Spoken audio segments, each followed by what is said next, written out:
Bundan bir önceki videoda belə bir sadə tester dövrəsi paylaşmışdım sizlərlə. İndi isə bu dövrəni qoşa biləcəyiniz başqa bir sadə dövrə paylaşıram.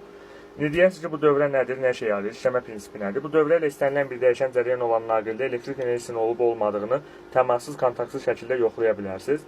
İndi deyərsiniz ki, bu necə olur? Eynən dəyişən və sabit cərəyan videomda dediyim kimi, bu naqillərin bir tərəfində mənfi ilə müsbət yerlərini 1 saniyədə 50 ilə 60 dəfə dəyişir.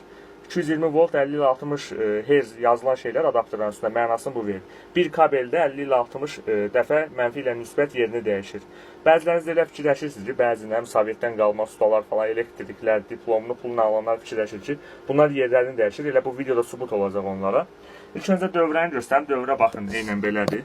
Bu dünənki tester dövrəmizdir. Mənfi ilə müsbəti qoşulur bu biri dövrəyə. Eynən baxın, bu burada kolonka mənfi ilə müsbətinə qoşuldu. Bir daha dövrəyə baxın. Deyərsiniz, burada niyə belə tranzistorlar çoxdur? Bunu nə qədər çox alsanız, o qədər həssaslıq artır. İndi deyərsiniz ki, bunun işləmə prinsipi necədir? Yəni, necə işləyir? Burada dediyimiz kimi, bir kabeldə 50 ilə 60 dəfə mənfi ilə müsbət yerlərini dəyişir.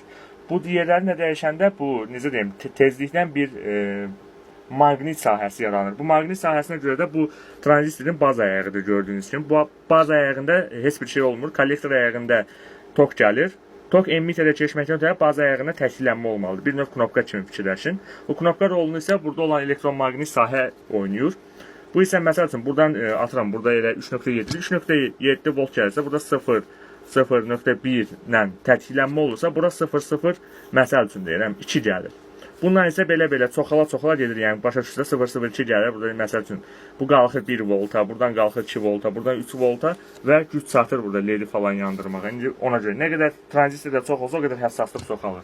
İndi isə gəlin test edək. Danışmaqdan çox test əsas lazımdır.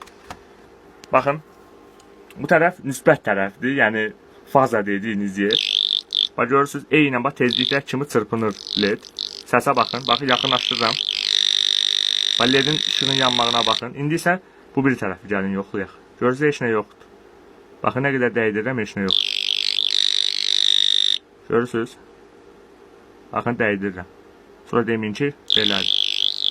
Görürsünüz, müsbət tərəf gələn kimi o dəqiqə özü yanır.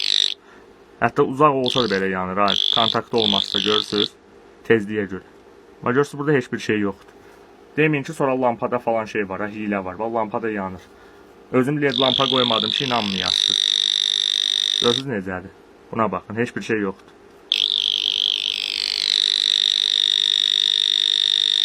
Eynən, belədir. Yəni, işləmə prinsipi belədir.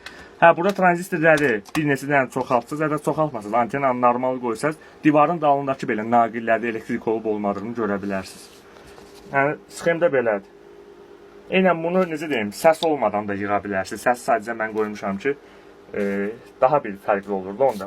Həm də digər proyektlə bir-birinə qoşuruq. İndi deyək, sonra necə qoşuruz? Eynən burada olan müsbətlə bu tərəfdəki mənfini bu arada kolonkanın mənfi ilə müsbətinə qoşursan, ondan sonra işləyir. LED-dəki standart LED, bir dənə də burada 10 ohmluq bir rezistor var. O da eynən lampa yanır, sönür. Eynən burada olan 50-60 Hz-in istirəyişi kimi.